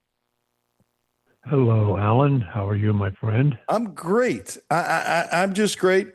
Hearing your voice makes it great. I just talked to a former player I hadn't talked to in a long time, and we just had the best conversation. Fun. The fun will continue. The joy of doing this show. Before we get into the Reds, Kirkering, the young man, I still call him a kid. Everybody's a kid compared to you and me. Sorry, I threw you under the bus there. My first thought was when he screwed up last night, that I really hope, and I mean pray, that this doesn't turn into a Billy Buckner and this doesn't ruin his life, because it ruined Billy Buckner's life when the ball went through his legs in 1986, and it was Game 6 of the World Series, as you know, not Game 7. And then the Mets won Game 7. That's why they won. He didn't cost them the World Series. They ruined his life. And Philadelphia, you know better than me. You know that line, they boo Santa Claus. I'm concerned this young man's life is going to be ruined from this. Am I hyping it up, or is it legit? Well, I don't think it's quite like Billy Buckner, because it's not the World Series and not the final game. It was just the National League Division Series. But you're right about the Philly fans. Very, very cruel people, and they probably will not forget him nor forgive him. I loved it when that happened and the game ended, that the first guy that was next to him consoling him was Nick Castellanos. And then his manager defended him and said, you are one of the reasons we got here as far as we did. But that is probably will not soothe too much the feelings of young Mr. Kirkering, because it was very unfortunate because he panicked. All he had to do was pick up the ball and throw it to first base and the inning's over. But in front of him, he saw that winning run heading home and made the wild throw. Just a shame. Yeah, it's a shame, and not only that, but his catcher, Realmuto, he wasn't even freaking out. He just pointed to first base, just matter of fact, like he always does. Like, it's no big deal, just throw it to first base. It wasn't like, throw it first, because he didn't really need to. Yeah, right. And that really told me how it was not that big of a deal. Little ground ball, throw to first, moving on. I guess the reason why I'm comparing it to Buckner, and you're right, it's not the World Series, but because it ended the season for them. That's why. Right. Yeah, absolutely. It was not a good night for Philadelphia on Thursday. The Eagles lost, the Phillies lost, and the Flyers lost. First time in 40 years that three franchises in one city lost on the same night. They'll be tearing down Ben Franklin's statue. If they haven't already. If they haven't already, yeah. You know what? I didn't know about the Flyers thing. I don't follow hockey like I did when I was a kid. And the Rangers literally lived in my hometown because they had a rink there. That's where we used to practice. There was a guy named Billy Fairburn. You just know, not a million to one, you know who he is. He's a pretty good right winger for a long time. Lived in the house behind me. Well, they trained in Long Beach. There was a rink in Long Beach, so almost all the Rangers lived in Long Beach. So it's all good. But I don't. When I came to Lexington in the early '80s, first time, I basically dropped hockey because nobody around here cared about hockey. But as a kid growing up, you know, I would watch, obviously, you know, the Rangers and the Islanders because the Islanders were great and all that kind of stuff. But anyway, biggest need for the Reds in this offseason, Mr. Hal McCoy, Mr. Hall of Famer, is? Lots of things. General Manager Nick Kroll had a media conference last week and basically said that they didn't need a whole lot, that they were pretty content with what they had, which I thought was absurd and stupid.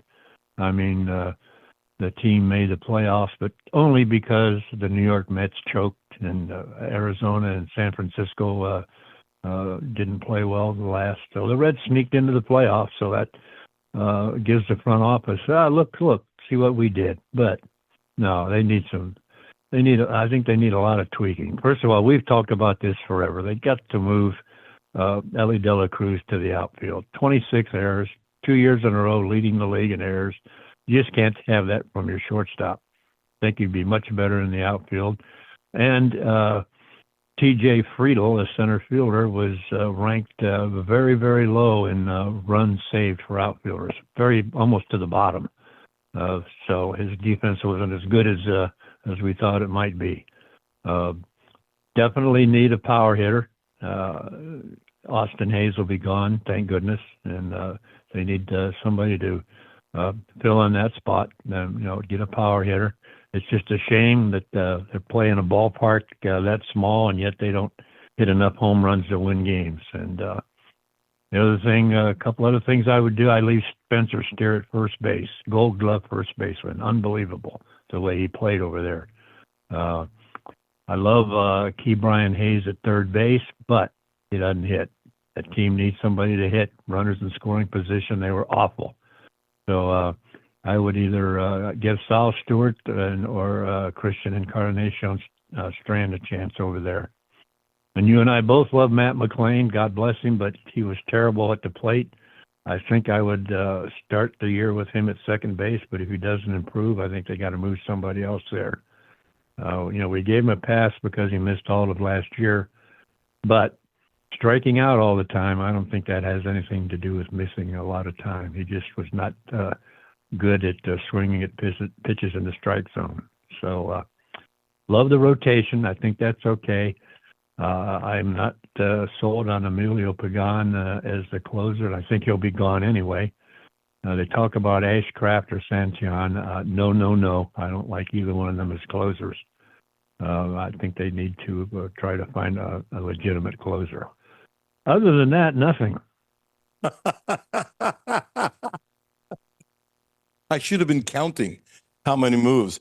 Let me throw a couple things back at you. Here's my problem with what you said.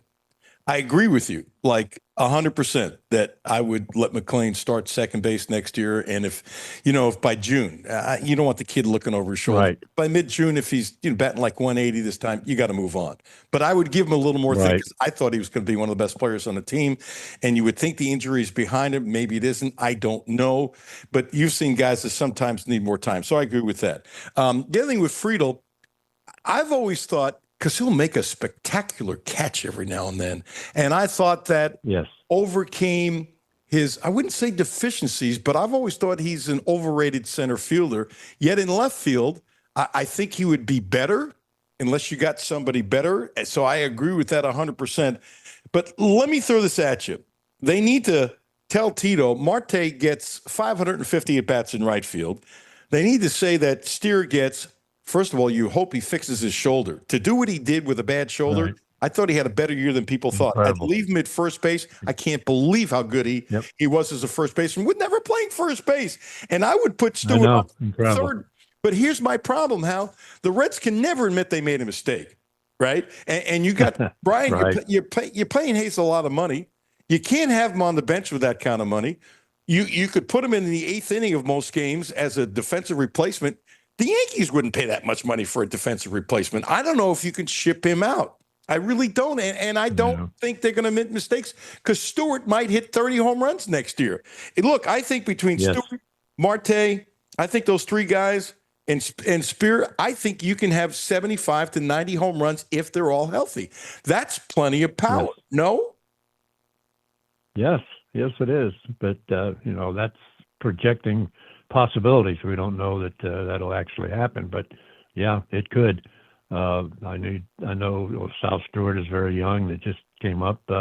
He still needs to learn the strike zone a little better. They can get him chasing pitches, but that's what happens with young kids. Sure. And he is such a talent, and I think that he'll solve that.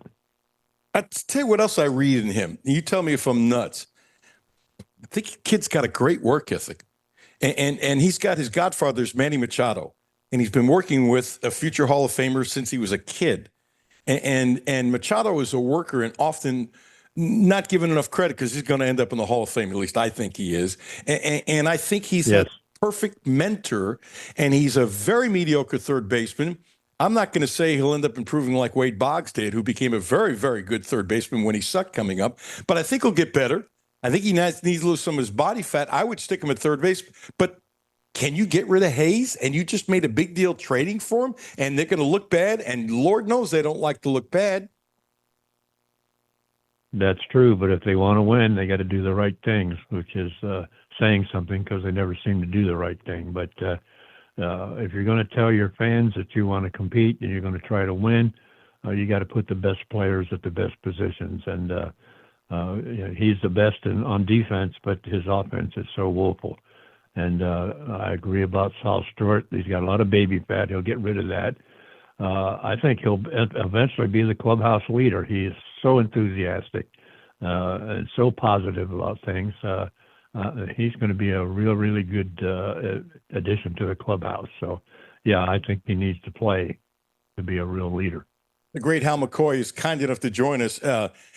It was interesting how emotional he was after they lost their last game. And here's a kid that didn't have that many at-bats, but it means that much to him.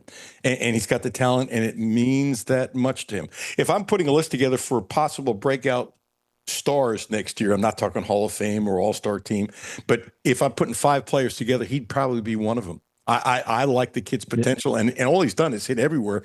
But you got to tell Francona, stop this platoon crap. Give him a position. Leave him the blank alone.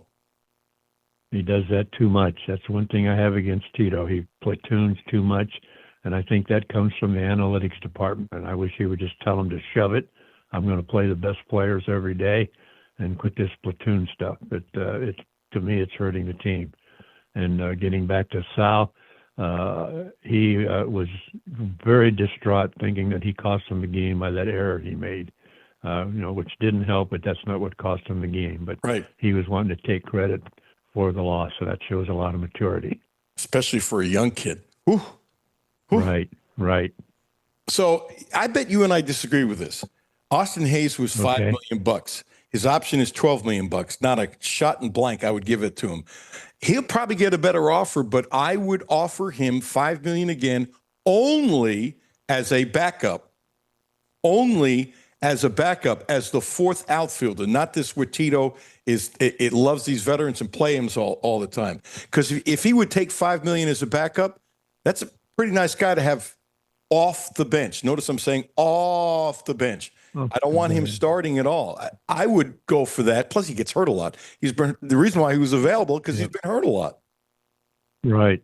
I don't disagree with that, but I don't think he'll take it. I think he, as you said, somebody will pay him more money on the free agent market than $5 million. But, they could try that. But I don't think it'll work. But I agree with you. He would be an asset off the bench, but not playing left field every day. I kind of like Scott Barlow in his rubber arm. Apparently, he could make 6.5, which is a lot for the Reds. He threw a lot of days in a row and a lot of innings, and I thought he did a really nice job. And at that price, I think he's worth it, but the Reds are too cheap. They are too cheap. There's a guy who I think could be the closer. He came in a couple of times and struck out the side. Yep. That's what you need for a closer. One inning, strike out the side. He did that 3 or 4 times. And a couple of times Tito sent him back out there. In the second inning, he got a little rough for him. But he can, cut it loose, turn it loose for 1 inning. I think he could be a very good closer. I was surprised, and I'm curious if you were, Hal McCoy, Hall of Famer, covering the Reds for over 50 years, that of the final 6 teams, 3 of the final 6 teams left were ranked in the bottom half of the opening day payrolls. To me, that's one of the best signs in baseball. Let me give you my theory, and then you tell me what you think. I think what's happened is we're seeing, going back to hitting and running, going back to taking extra bases, because a lot of these teams don't have the money to hire and pay Soto $765 million. So therefore, they're doing what Milwaukee does. They get Durbin from the Yankees. Wonderful young player. I think he's going to get better and better. And they're playing, I'm seeing old school baseball coming back, and I love it. You and me both, and you took the words right out of my mouth. Milwaukee, one of the smallest market in baseball, one of the smallest payrolls, the most fun team to watch because you don't know what they're going to do. And it's old school baseball, hit and run, bunting, defense, real baseball, not this analytical strikeout, home run, walk business. They are fun to watch. And, baseball teams are great copiers. Whoever has success, everybody does the same thing. So I would love to see Milwaukee win the World Series. And in the next couple of years, you might see everybody going back to small ball. It'd be great. If you can hit a home run, God bless. But wait for a home run? Yep. Look, the game Boston beat the Yankees in that series, the game happened for Boston because they took the extra base. They just hit line drive singles. Right. They swung easy. The Reds do not know how to swing easy just to get a line drive. I actually think with the talent they have, if they would swing easy when a guy's on second base, I think they might have won 88 to 90 games. You're absolutely right, and I've said that all along. Every time there's runners in scoring position, everybody in the batter's box tenses up, swing as hard as I can, even with 2 strikes. They swing up from their heels trying to hit a home run. When a line drive to right center will score 2 runs if you got runners on second and third. It just frustrated me all year to watch the same thing over and over again. I did see Ellie De La Cruz in September start shortening up his swing with 2 strikes and hitting the ball to right field. And I hope he continues to do that. Then, everybody puts pressure on him to hit the long ball, and you don't always have to do that. I'd be fine if he had 20 home runs, but got on base more because he'd score more runs and be much, much, much, much, much more valuable. It's like, hey, let me hit home runs. Great. Let me lead the world in strikeouts. Let me lead the world in errors. I actually think some of the things they're doing is just dumb. I'd sit down with them. Look, you're not healthy. We're putting you on a disabled list. Get 100% healthy. It's nicks and bruises are one thing, but when you do something, can't do something for months, there's a reason why. And the Reds, absolutely, absolutely. I am telling you. Well, you and I could run the team better because it's just common sense. I know. As far as Ellie getting on base or hitting home runs, I think teams don't care if he hits a solo home run. If it's a close game, they don't want him on base because he creates havoc, right, and upsets everybody. You're absolutely right. I would love to see him getting on base more than hitting home runs because of what transpires once he gets on base. So that's my opinion. I'm sticking to it, and we got to fire Nick Krall and take over this thing. I'd work for half the money, and I'd split it with you 50-50. Although if you want 75%, you're the Hall of Famer, and I'm not. And I could live on the 25% now. I can. We'll go 50-50. I'm not greedy. You never have I'm been. not a greedy guy. You're not that. You're just not that kind of guy. It's frustrating when he says because they really are close, but will they move the people around to get it done properly? I know. Kyle Schwarber. It is amazing what he's done in the last 4 years in home runs. I don't know this, but I think he's number one in the National League in home runs over the last 4 years, would be my guess. I The think last you're 4 right. years, not his career. And you know what? I could see him saying, I'd like to play in Cincinnati. They're not going to pay him $200 million. No. He did say that at one point. I'd love to return to my hometown and play in Cincinnati. Yeah. But I want to stay in Philadelphia. That was what he said. And I don't know. The Phillies are getting very old. I don't know if they want to keep him or not. Realmuto and Castellanos and Schwarber, they're all in their mid-30s. How much do the Phillies want to pay to keep these guys around? So maybe Schwarber will be available. I don't know. They'd love to get rid of Castellanos. That's pretty obvious. Yes. And I don't see Schwarber getting a 5-year contract from the Reds, but Middleton, the owner of Philadelphia, as he says, it's only money. That's the paraphrase. Yeah. It's right, only money. right. So therefore, could I see him playing Schwarber? Yeah, I can. Can't you? Yeah, I can. Oh, absolutely. Absolutely. And I think the fan base would go nuts if they let him go and had a chance to sign him. You know, he said something that was really poignant in an interview I saw on TV about a month ago. He said one of the best ways that helped his career was dealing with failure and how to come back from that. And I absolutely love it. And he said, without failure, I wouldn't be as good of a hitter as I am now. What a smart young man. Yeah, that's very smart. A lot of players should think of that because it's true. I know I heard Barry Larkin say the same thing, that he had to deal with failure, and Eric Davis straightened him out and got him on the right path, and he didn't think that he would have the success he had without failing. Same thing that he said. By the way, I just pulled this up. Aaron Judge, 249 home runs, last 5 years most. Shohei, 233. Schwarber, 219 is third. Then Alonso, 197. Then this surprised me. I didn't think about this. Matt Olson at 184. Geez.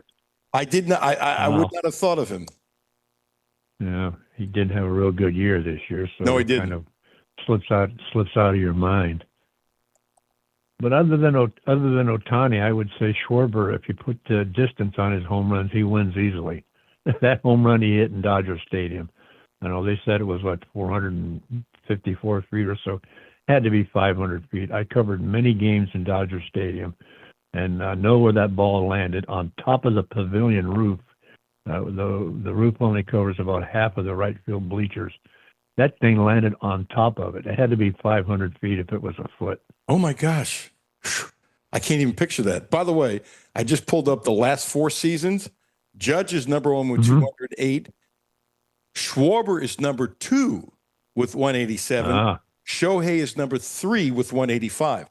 And the reason why I said 4 years, I looked up his baseball card this morning, and it's the last 4 years. It's been crazy. Hal, any last comment about the World Series or anything about baseball that we haven't covered? And everybody read his column on Facebook. It's the best. Well, I picked Milwaukee and Toronto to be in the World Series. I'm a little worried about Milwaukee now after what I saw the last 2, but so far I'm good with Toronto. So we'll see what happens. But as we discussed, I would love to see Milwaukee in the World Series. Man, Toronto just owns my Yankees. They just own them. I know. They do. own them. I know. They deserve to win. They deserve to win. It is what it is. Yeah. Hey, I thought Aaron Boone might be in trouble if they didn't win, but I understand Cashman loves him and Steinbrenner loves him and the players love him and they think he's going to survive. So good for him. Yeah, I bet he does because he's a quality person and he really deals with people tremendously. And some of the things that happen, it's not his fault and he's not making all the decisions. Right. Some of the lineup changes, which are stupid, are not him. Exactly right.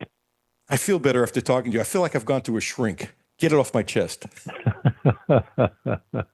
Well, I've been accused of a lot of things, but not being a shrink. Well, see, I've been told I need one. I've been told I need one, but I've never been accused of being one. Well, you know what? I need one too, Hal. We'll both go in together. We'll really screw up. All right, we'll do that. Hey, God bless you. Stay healthy. Keep doing what Thank you you, do. Alan. And it's just a pleasure hearing your voice. Thank you, Alan. I appreciate you having me on as always, buddy. Thanks, pal. Hal McCoy. Jimmy, he's the best. He's just the best. I say it every time he comes. I could listen to him to just tell baseball stories for hours. Forever. And that's the thing in his column. I don't know if you read his column, but he does a ton of red stuff, obviously. But he just then throws in these stories from 30 years ago and stuff like that. Because back then, he'd sit in the manager's office more than just the little thing that went on with the media and stuff like that, because he knew all these guys. And he became friends with all these guys. It's just a beautiful thing. New guest, Mr. Summers. Coming up next. I'm looking forward to this. Might be a little different. I'll tell you what might be different for you, but it's a beautiful thing, is acupuncture. Blue Lotus Health. Now also providing a licensed massage therapist. Acupuncture. Ramon Carriega. And as I said a couple times this week, I was so relaxed this week when I went. He gave me extra time. He will often give you extra time if there's a room is open. And it felt like no time at all. And it took me a while. I'm just telling you, when I first started doing acupuncture this time around, it wasn't easy. It might be a terrible thing to say, but I'm being honest. Maybe it'll adjust quicker to me. But now it's so relaxing. You got needles in you, and you're so relaxing. And it's helping you tremendously. I've meditated while doing it. I've fallen asleep while doing it. It's an amazing thing for your health. Trust me, check him out. Ramon Carriega, a special dude, smart guy on Versailles Road. Now also providing a licensed massage therapist. Use my name, 859-533-0914. Alan Cutler, 1300 AM, 92.5 FM. No Filter Radio with Alan Cutler, brought to you by Quantrell Auto Group. QuantrellForLife.com. Hi, this is Alan Cutler. Have a no filter comment? Hit the text line, 859-381-1313. 859-381-1313. Hi, this is Alan Cutler. The Quantrell Auto Group has a great deal for this month. Subaru. The Outback is special, so check this out. 0%. That's right, 0% interest for 36 months. And if you want to spread it out to 72 months, 1.9%. What a deal. 0% interest for 36 months. Don't forget, the Quattro family of dealerships is the right place to get your next Subaru, and they promise you the best in sales, service, and no gimmicks. Houchins Insurance Group is proud to partner with Auto Owners Insurance, a company that provides opportunity for independent agents to make insurance simple for their clients, offering risk management services that range from a renter's policy for your college student to home and auto coverage for your entire family. Houchins Insurance Group assures you that nobody works harder to keep you protected from life's uncertainties. Reach out to AJ Boss or Zach Bennett at 859-263-2771 to see if Auto Owners Insurance makes sense for you. I'm Kathy Binkaman. Over the holiday, there was an attempted fraud attack. My personal banker, Mary Rose, and I networked together, and the first thing that I thought of was I have to text her. And it was just within the next few minutes, there was an entire team that came together collectively. And that's just not the type of service that you typically get from your bank. That's Kathy's story. Now let's get to work on yours. Republic Bank. Time to thrive. Member FDIC. Boo! Brett, what are you doing? I'm getting ready for Halloween. Well, it looks like your costume's ready, but what about your candy?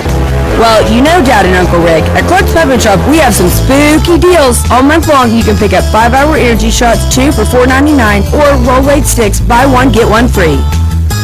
No tricks, all treats this October. Clark's Pep Shop. Return, refresh, refuel. Back to No Filter Radio with Alan Cutler. Podcasts on Apple, Spotify, and Google, Monday through Friday. Welcome back. Alan Cutler, 1300 AM, 92.5 FM. Is it AJ or Anthony? I should have asked before you went on the air. Either is fine. I think folks that have known me for many years, it's AJ, but it really doesn't matter. AJ is good. Thank you for joining us. We'll explain why AJ is here.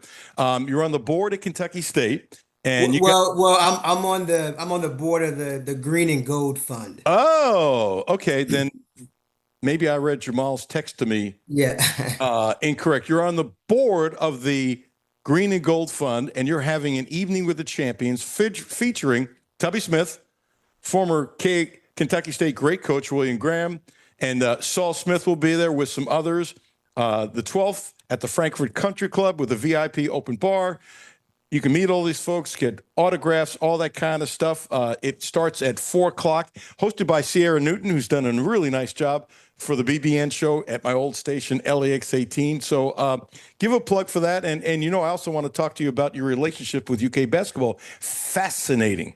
Yes, absolutely. So thanks for having me on, Alan. Really appreciate it. Just an honor to be here. And you are the busiest retired guy that I know. So I want to throw that in there. But about the event, it's fun. Yeah, about the event, Sunday, October the 12th, the Green and Gold Fund, which is the NIL collective for KSU, which is separate from KSU, is hosting an evening with champions at the Frankfurt Country Club. And the evening, as you said, features legendary coach Tubby Smith, his son Saul Smith, and also KSU legend William Graham. Names that just mean so much to basketball fans throughout the entire Commonwealth. So it's a fundraising event for the Green and Gold Fund. Again, all proceeds go to support the student athletes at KSU. Historically, KSU, Kentucky's only public HBCU, been a little under-resourced. We want to make sure that their student athletes can compete at their level and that the university can field the type of athletic programs that we can all be proud of. When Coach Smith took over the football team, former Louisville coach, I went out and did a story with him. Yes. And the field was such a mess. It was terrible. There was, I forgot what it was, some water pipeline or something like that in the middle of the field. And he went out and got favors from Louisville and Kentucky. And he showed me their equipment that you guys had, that some of the helmets were 10 years old and not safe.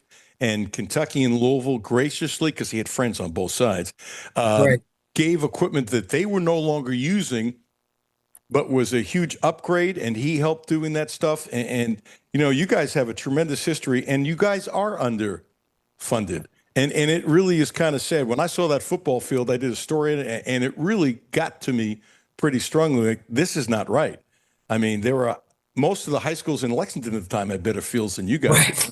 And I'm not saying your field should be as good as Kentucky and Louisville, and I'm being serious because it's not on that level. But there's no reason why Kentucky State can't have a first-class facility. There's no reason at all, and you should have it. And with Grant and some of the guys who could shoot from 35 feet back in the day when Kentucky State, a lot of people thought during those couple of years could have played with and beat Kentucky in the heyday for Kentucky State. I don't think you guys have gotten a fair shake, and I've always believed that. Well, look, absolutely. And I think, when I was asked to be part of this, to get this started, look, NIL has changed as you know, the whole landscape has changed. And sometimes schools like KSU, they kind of get left on the other side of the door. And so I wanted to, when I was asked to do this, I jumped on because I want to make a difference. I want to make sure that those student athletes have the ability to compete at that level. And one of the first calls I made was to the Smith family, and they graciously said, you know what, we'll help. And as Coach Smith always does, he's always willing to help. He's always willing to say yes to anything that's going to uplift the community, particularly when it has to do with basketball and when it has to do with the great state of Kentucky, which I know he and the Smith family absolutely love. And Tubby's the best. He's just the best. Okay. You can't come on my show without telling me what it was like to be a manager for Tubby. And I'm sure there's some stories you can't tell me. I'm good with that. Trust me. I got a unique. My freshman year was actually a manager for Coach Patino, and then Coach Smith came in. So I was young and didn't know anything about freshman year. And so, but when Coach Smith came in, look, a new coach, everybody was on their P's and Q's, just as demanding as the previous regime, but just led a little differently in terms of being a little more people forward. And what that really materialized with is just true relationship. And, just been very fortunate, was a student manager for Coach Smith.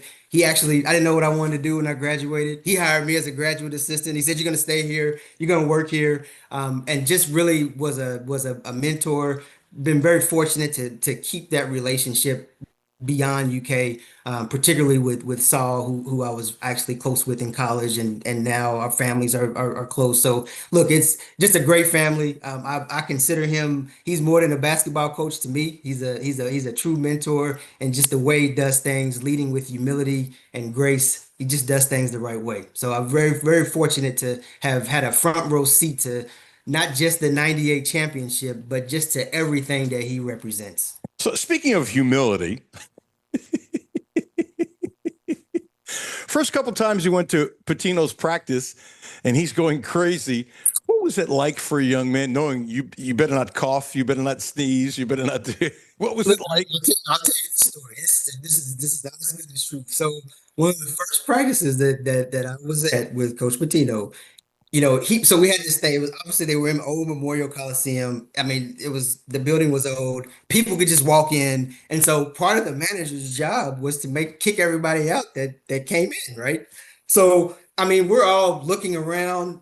As soon as we see somebody, we're all over them. Hey, you got to leave. It's a closed practice. I just did my look. Nobody was there. I mean, and then a split second later, he comes up to me and says, "Open your eyes, son." And of course, yeah, somebody had walked in, and yeah, I was chided pretty good, but we got it done. We learned, we got it done. Just been an amazing experience to have that history as part of the greatest tradition in college basketball. Did you ever think about going into coaching? Because think about it, you learned under two of the greats, and there's a lot of guys who have made it big in coaching as a manager and moved up. There were guys in the NBA. Frank. I thought about it. Frank Vogel came here as a manager. Absolutely. Look at the career he had in the NBA, and he's not the only. Eric Spoelstra was a video guy. Look what Dan McHale had a great career. As a Division I coach. Look, there's been a lot. I thought about it. I'm more of an operator, and so I've thought about kind of parlaying that into athletic admin, but then I just got into business, and but I'm going to tell you, everything that I learned, my approach to leadership, my approach to business, my approach to almost everything I do, it is absolutely in the preparation, the everything is infused with what I learned from Rick Pitino and Tubby Smith. Everything. So can I ask you what you're doing in business and stuff? Is that okay? Absolutely. So I'm currently Chief Operating Officer of TKT and Associates, which is a Louisville-based company.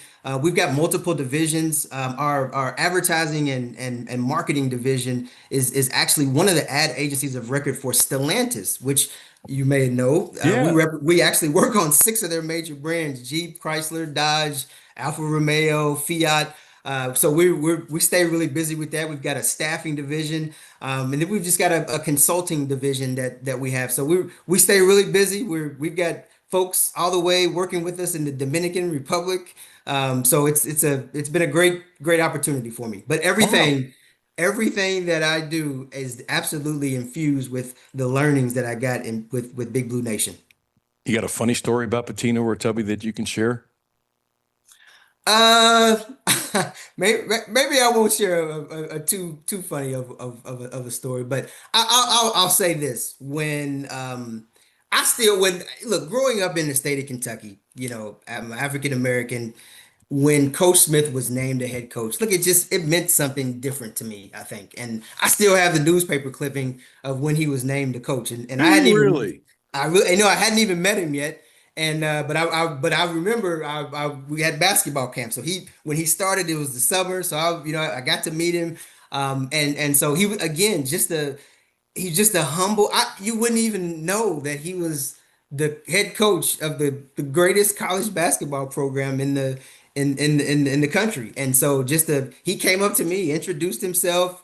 It was just very refreshing to be around him. And again, like I said, I don't know if it's a funny story, but I can tell you there's a lot of stories, a lot of learnings, and just a whole lifetime of things that I told him the other day when I talked to him, I caught myself saying something to my team that he used to say. So, and there's one thing that he used to say that I will tell you that I do carry with me, and it's, you never let yourself get too high and you never let yourself get too low. You stay even keel. And obviously, you coaching at Kentucky. Look, you have a bad play, you're gonna hear about it, right? Like it's ups and downs. It's the same thing in business. And so again, just lots of learnings. Just really happy to have him come in, and we can give him some flowers and love on him, and just show our appreciation for everything he's meant to this state, because he's meant a whole bunch and he's done a whole bunch. Sure has. Very well put. AJ, appreciate it. Do this. Give yourself another plug for Sunday before Yes. goodbye. And thanks for joining us. No, thank you for having me. So look, Sunday tickets are still available. A few www.greenandgoldcollective.com. You can go there, get tickets. There's a VIP meet and greet. Got to thank Republic Bank, our title sponsor, for just jumping on board and saying, hey, we're with you. Come on out. It's going to be a fun time. We're going to have a great conversation, great stories, great dinner. It's going to be fun. Come hang out with us. And Republic Bank has been one of our title sponsors since I know it. doing the show, which I appreciated. And the way it worked out, I've been with Republic Bank myself, with my family, since we came back I've been here back a long time, since the late 1980s. We've been with them all the time. They're wonderful people. Todd Siegel is a friend. And they really support local people tremendously. So I didn't know Republic Bank is doing it, but I'm not surprised. Yes. Alan, thank you. You've told all the great stories that need to be told about Kentucky, particularly as it pertains to basketball. And I appreciate you having me on, and keep being retired. You're doing great at it. Thanks, AJ. Bless you, man. Hope to catch you down the road. All right. Thank you. Thank you. That's really cool. And Evening with the Champions, KSU, the Green and Gold Fund. Tubby Smith, Coach William Graham, those who follow Kentucky State, he's legendary. Saul Smith, also there. 4 to 5:15 VIP open bar with the champions, a cash bar. There'll be a silent auction. There'll be dinner and conversations with the champions. That'll be from 5:30 to 7 p.m. And Sierra Newton from LEX 18 does a nice job on the BBN show. She will be part of that, and she's hosting it, which is really good. Let's take a quick break. Alan Cutler, 1300 AM, 92.5 FM. No Filter Radio with Alan Cutler, brought to you by Quantrell Auto Group. QuantrellForLife.com. Hi, this is Alan Cutler. Have a no filter comment? Hit the text line, 859-381-1313. 859-381-1313.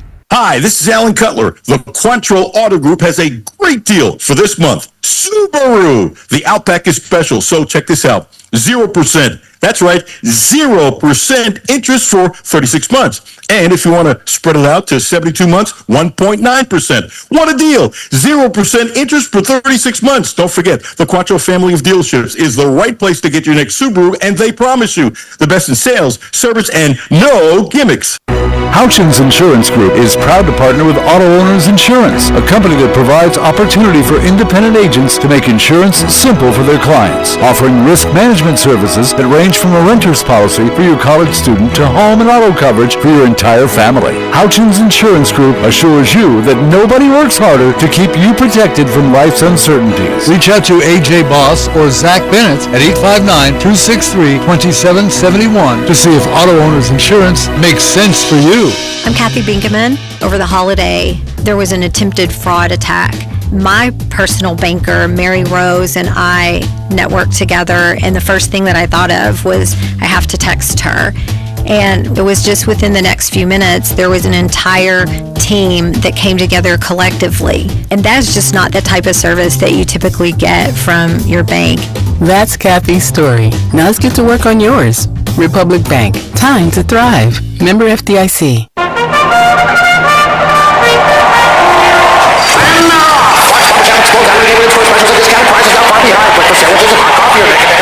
Great selection of snacks is holding steady while the drive-thru service is rounding out the pack. They're rounding the turn, and it's Clark's Pump and Shop for the win!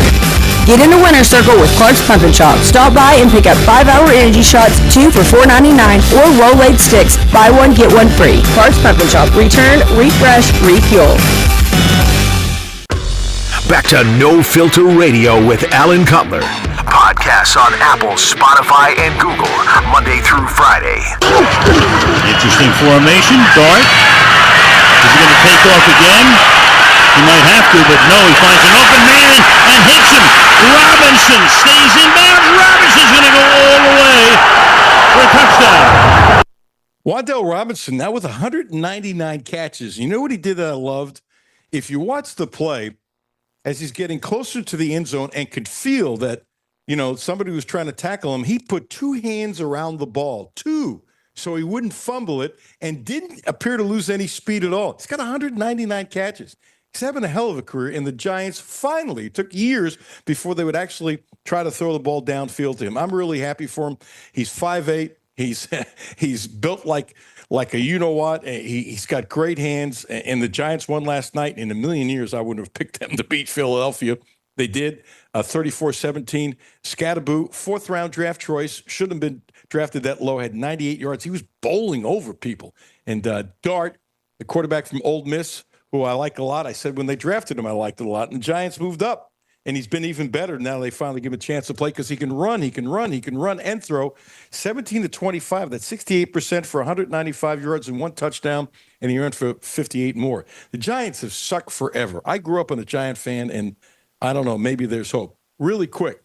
So Flacco is the new quarterback for the Bengals. Everybody knows that. You can hear all the games right here on our oldie station. But here's what's interesting. Orlando Brown Jr., big lineman, really good, captain for the Bengals. In sixth grade, he was 6 feet and 240 pounds. He was a ball boy for Flacco, for the Ravens, and then he ended up blocking for him. And now Flacco's on his team. This is crazy. Jimmy, you saw this, I'm sure. This is one of the goofiest things I've ever seen when it comes to coincidence. That's a small world, isn't it? You're sixth grade, you're 240 pounds, and you're a ball boy. And then you join the NFL, and you're blocking for him with the Ravens, and now you're blocking for him again. We're out of time. I thought that was good. Thank you, A.J. Summers. That was terrific. Hal McCoy, God bless you. You're unbelievable. Jeff Badet, that was spectacular. Check out the show. It'll be up at 2:30.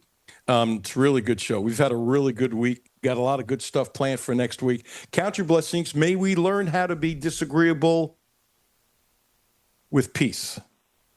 With peace. With peace. Have yourself a great weekend. Alan Cutler. See you on Monday.